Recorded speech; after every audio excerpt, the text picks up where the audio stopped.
Hi, and thanks for joining us for another Q&A Friday, a regular series where we chat about issues facing manufacturing companies. I'm Jessica Vodden, a team member here at Mountain Point, and I'm joined by Andrew Reiser, our co-founder and president, and Kirsten Crowley, our business analyst and customer success manager. Hey guys. Hi. Good morning. So today's topic should be top of mind for any manufacturer or any company for that matter, because we're talking all about customer success. And this conversation really expands on a theme we've hit on in previous Q&A Friday conversations, the idea that manufacturers have moved beyond a product-centric focus to focus instead on customer experience and service. So to start with the basics or sort of the overall trend, Andrew, why is that so important and what's driving this shift? So I think traditionally in manufacturing, they've always prided themselves on having world-class customer service. And really, when you kind of peel back the onion on what that means, it's essentially just having a department of folks who are available to answer calls and take orders, facilitate issues with maybe the product or the service. And what we're really seeing is that for manufacturers to kind of evolve and live in the Industry 4.0 world, they need to be more proactive and less reactive. So we're seeing this shift where customer service departments are evolving, and no longer is it like a hodgepodge of inside sales, customer service, order entry, but it's becoming a more structured environment, empowering the users to kind of have that proactive mentality of ensuring their customer success. So again, when we think of Industry 4.0, we think about proactivity from, say, a device out in the field before that device or widget is going to fail, a notification or a case being logged to send a field service team out to proactively repair that device or subcomponent before the whole system goes down. So that's the shift I think that we're seeing on the manufacturing side, but more importantly for us as a systems integrator, helping manufacturers solve these types of problems. We're also practicing what we preach internally here at Mountain Point. So I'm excited to chat with Kirsten today a little bit more on that and how Mountain Point is approaching customer success with our customers to have that ripple effect take place. Awesome. So I know one of the reasons that we brought Kirsten on board was just to have this really holistic and sort of seamless customer experience from the first time that folks engage with Mountain Point all the way through choosing our services and the delivery of our services, and then hopefully, working with us again down the road. And so we're really doubling down on our customer success and experience efforts, much in the way that we see our manufacturing clients approaching that. And Kirsten's been with us a few months now, and she's, as we mentioned, a business analyst, but also our customer success manager. She's definitely more focused on honing our business processes rather than our customers, because she's in charge of ensuring that we deliver internally here at Mountain Point the very best possible service to our clients. Kirsten, I know you've been really hard at work in your first few months on the job, so why don't you tell us a little bit about what you're doing and how that benefits our customers? Sure. First off, thanks for having me. I'm excited to be here this morning. Ultimately, what I'm trying to do is, like you said, create an end-to-end experience that delights the customer and leads to a strategic partnership where they're continuing business with us and furthering their projects and the complexity so that we can build that partnership with our customers. And some of the different areas that I'm particularly focused on are, first, understanding and seeing the holistic view of the customer journey with Mountain Point, and then collecting feedback from the customers, and then being involved in issue resolution, and also tracking project success metrics and being aware of customer behavior patterns that could signal success or unsuccessful projects and trying to make adjustments from there. Very cool. So sounds like you have a lot on your plate. Tell us, if we're trying to wrap our head around how this changes the customer service sort of delivery, what does that look like on a day-to-day basis? On an everyday basis, it consists of scheduling and conducting feedback sessions with clients, being a part of the onboarding process, and also helping facilitate project closeouts, and identifying the customer's project success criteria and tracking it along the project lifecycle. And that can really vary from customer to customer, right? Like what looks like success for one of our clients may be completely different for another client, depending on why they hired us in the first place. Definitely. I think I should have probably started out that on a day-to-day basis. It really never looks the same because no two clients are alike. So it's an exciting job and it varies a lot, but those are usually what it consists of. Great.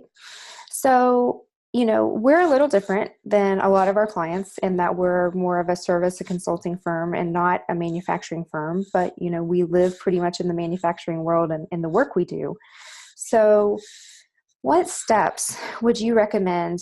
Say I'm a manufacturing group and I am looking to implement a really comprehensive uh, customer success strategy. Where would you recommend that somebody start? Well, if you can't dedicate a full-time position to customer success management, something to aim for is to dedicate a small team just to start getting these conversations started. And I bet you'll be able to find others who see the immense value in it. And then once you've gathered a small team or committee, utilize the resources that you have, which are your salespeople, your project managers, and even there's tons of online research. You'll be able to get great insights about your customers from the salesmen and women and the project managers who are the ones who are spending over 90% of their day interacting with the customers. And then finally, I would say, look at the numbers. I would say, how many of your clients are repeat customers? And for those that aren't, why aren't they? And how can we adjust our operations going forward? Yeah, that can be very telling, I imagine.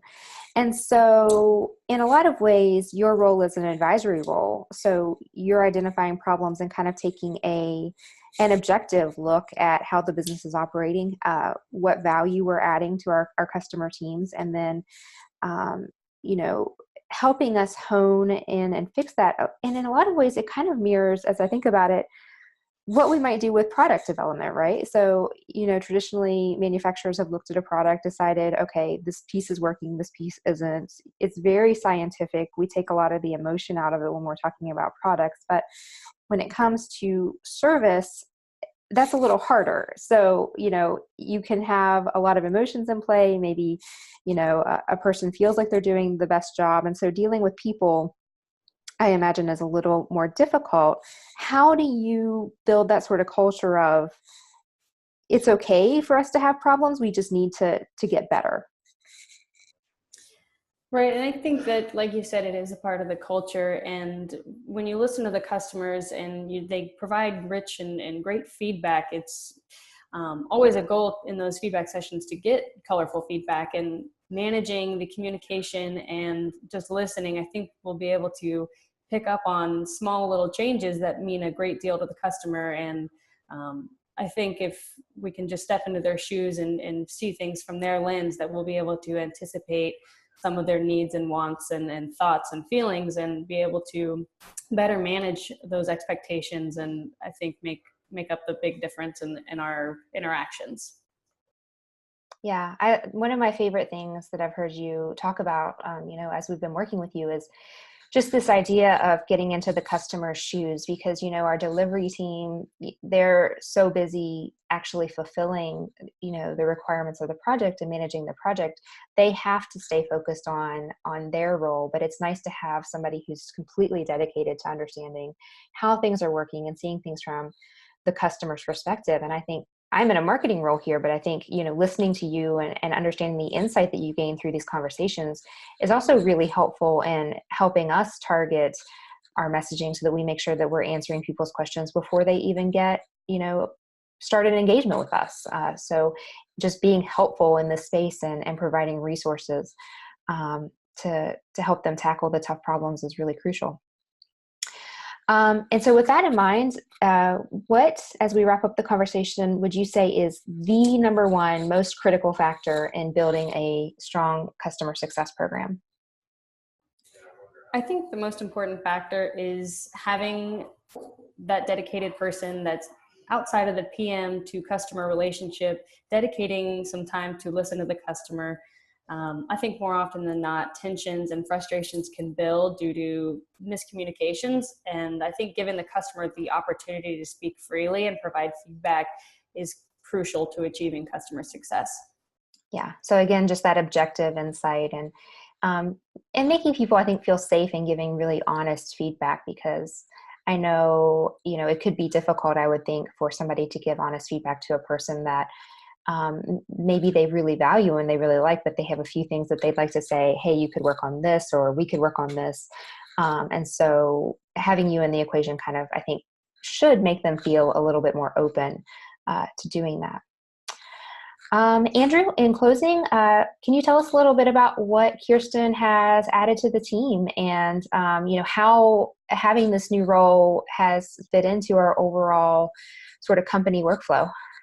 Yeah, sure. So I think it's a two-pronged answer. One is to reiterate what Kirsten said about having a dedicated person focused on that and being the objective voice to really understand that voice of the customer and take that outsider looking in approach. We find our project leads and consultants often build strong relationships with their counterparts on the customer side, and sometimes things get sugar-coated. So really having that additional channel to really talk through whatever the challenges might be, but also more importantly, what's working well. So that's another piece of it that often gets glossed over is how do we keep improving and doubling down on the processes or the approaches that are working well for our customers. So I think that's one avenue. And then the other avenue that I'm really optimistic about is for us to grow, and more importantly for our customers to grow, we have to be able to show a return on their investment. And so early on in projects, we are now incorporating Kirsten through that onboarding of new customers to really help define not only what success means for the project, but more importantly, what are the ROI metrics and the business value indicators that are going to be mapped and measured throughout that project. So that's the piece that I think is going to be a key asset for us moving forward, is defining that up front, measuring it throughout, and then being able to go back to our customers post go live, and as we work through these iterations of the project, to be able to show them tangible results that they can then take through leadership. And I think for us to grow, that's super important. So we're excited to have Kirsten on the team, kind of leading up both sides of those efforts. Absolutely. Well, Kirsten, we're lucky to have you on board and really excited about the work you're doing and where it's going to take us in the future. So thank you so much for chatting with me today. And thank you, Andrew, as always, for your insight. For those of you who are listening, if you have a question you'd like us to answer or a topic you want us to tackle, please let us know. You can hit us up on our social channels, email us, or call us. We'd love your feedback. We'd love to hear what you're thinking about. And as always, happy Friday. Thank you. Thanks, everybody.